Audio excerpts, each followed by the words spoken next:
Assalamualaikum warahmatullahi wabarakatuh. Alhamdulillahirabbil alamin. Semoga senantiasa diberikan kesehatan dalam menjalankan aktivitas sehari-hari.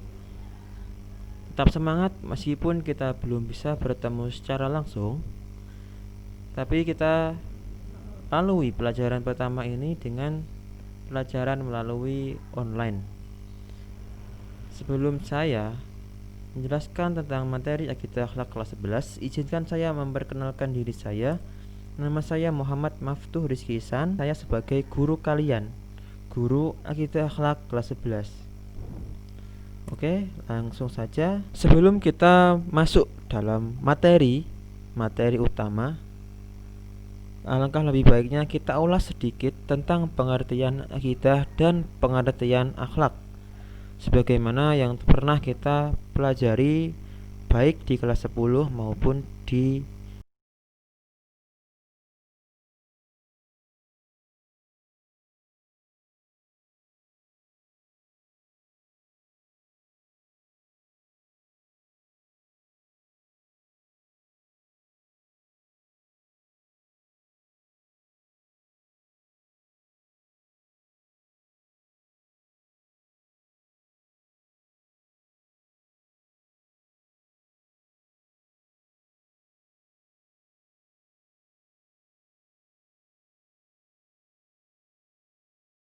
mendatangkan ketentraman jiwa menjadi keyakinan yang tidak tercampur sedikit pun dengan sebuah keraguan. Hasan al-Banna dalam Majmu' ar-Rasail. Jadi menurut beliau, akidah itu adalah sebuah perkara yang wajib kita yakini kebenarannya di dalam hati kita. Dengan meyakini kebenaran itu, meyakini perkara itu, maka jiwa kita akan tentram dan keyakinan kita tidak akan tercampur baur dengan sebuah keraguan-raguan. Itu pengertian akidah menurut Hasan al-Banna. Lanjut kita membahas akhlak. Di sini akhlak dalam segi bahasa disebut dengan budi pekerti, tingkah laku, tabiat ataupun perangai. Itu adalah akhlak dari segi bahasa. Lalu dari segi istilah, kita mengambil segi istilah menurut Ibnu Maskaweh. Dalam kitabnya Tahzibul Akhlak, akhlak adalah sifat jiwa yang tertanam dalam jiwa manusia yang mendorong untuk berbuat baik atau buruk tanpa membutuhkan sebuah pemikiran ataupun misalkan kita kesandung. Lalu jika seseorang itu kesandung dan akhlaknya baik, pasti yang terucap adalah ucapan-ucapan yang baik. Begitu pula sebaliknya, pasti kalian sudah paham. Lalu di sini ada sebuah pohon. Akar di dalam pohon ini ada akar, ada batang, ada daun dan ada buah. Mari kita analogikan pohon ini dalam pelajaran ini. Di dalam pohon ini ada akar, ada batang, ada daun dan ada buah. Mari kita analogikan pohon ini dalam pelajaran ini, terutama pelajaran akidah akhlak. Nah, di sini tempatnya akidah itu diumpamakan adalah sebuah akar pohon. Jadi akidah itu adalah dasar yang menopang seluruh pohon yang tumbuh di atasnya. Akar yang kuat, pasti pohon yang ada di atasnya tidak akan mudah roboh. Itu jika akarnya kuat. Lalu ibadah. Itu ibadah, manifestasi ibadah itu seperti pohon atau kayu, batang yang ada di atas akar, lalu daun-daun. Itu adalah ibadah kita. Dari hubungan dua ini, akar menuju batang menuju daun, akan muncul namanya buah. Nah, buah ini adalah yang biasa kita sebut dengan akhlak. Buah dari ibadah yang kita laksanakan sehari-hari, buah dari akidah yang telah kita yakini, sebuah ajaran yang kita yakini, menjadi sebuah perilaku-perilaku yang baik. Jadi ketiga-tiga ini saling berhubungan, yang dimulai dari akar sebagai sebuah pondasi, lalu tumbuh menjadi batang, lalu daun, dan buahnya itu adalah akhlak.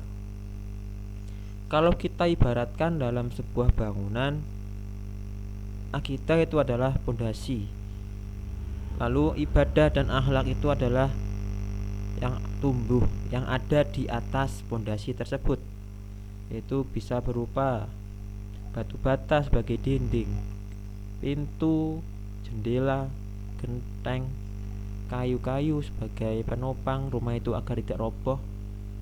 Nah, akhlak itu kita umpamakan sebagai dekorasi rumah itu. Dekorasi rumah yang indah itu sama dengan akhlak yang indah. Lanjut, urgensi akidah akhlak. Jadi urgensi itu adalah pentingnya kita mempelajari akidah akhlak. Apa saja? Yaitu dapat membebaskan manusia dari penghambaan kepada selain Allah, lalu membangkitkan jiwa berani dan cinta demi kebenaran. Akidah sumber ketentraman jiwa dan keamanan manusia, membangun kepribadian yang seimbang. Akidah sumber kehidupan yang baik untuk pribadi, masyarakat di dunia dan di akhirat. Jadi akidah akhlak itu adalah sebuah sumber kehidupan yang sebagaimana telah dicontohkan oleh Rasulullah SAW melalui contoh perilaku beliau yang beliau lakukan setiap hari.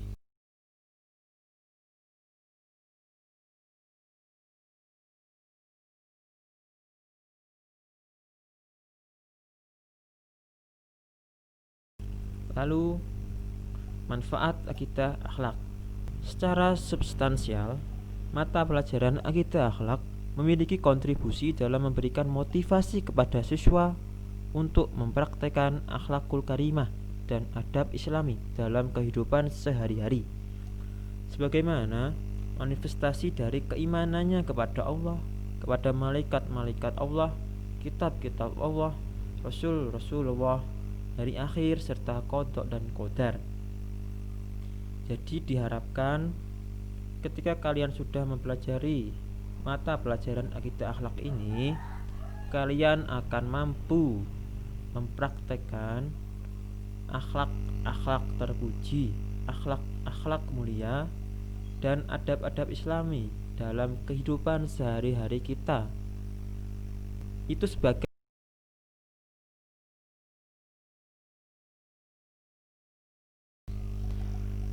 selanjutnya adalah mempelajari fungsi mata pelajaran akidah akhlak. Di sini ada beberapa fungsi daripada akidah akhlak. Yang pertama, sebagai landasan seluruh ajaran Islam. Lalu membentuk kesalehan seseorang, menyelamatkan seseorang dari keyakinan yang menyimpang, menetapkan seseorang sebagai seorang muslim. Ini adalah fungsi daripada akidah akhlak.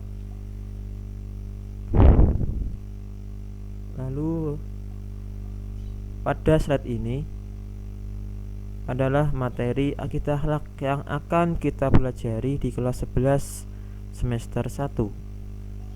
Pada materi pertama, kita akan membahas masalah menganalisis latar belakang munculnya aliran-aliran kalam dalam peristiwa tahkim. Lalu yang kedua, menganalisis sejarah, tokoh utama dan ajaran pokok aliran-aliran ilmu kalam.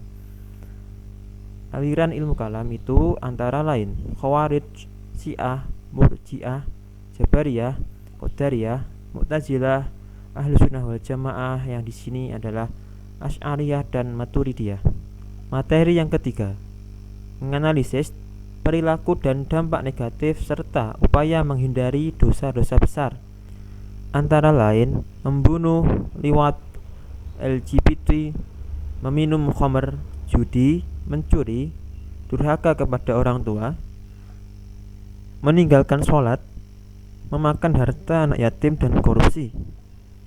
Materi yang keempat, menganalisis adab dan manfaat berpakaian, berhias, perjalanan, bertamu, dan menerima tamu.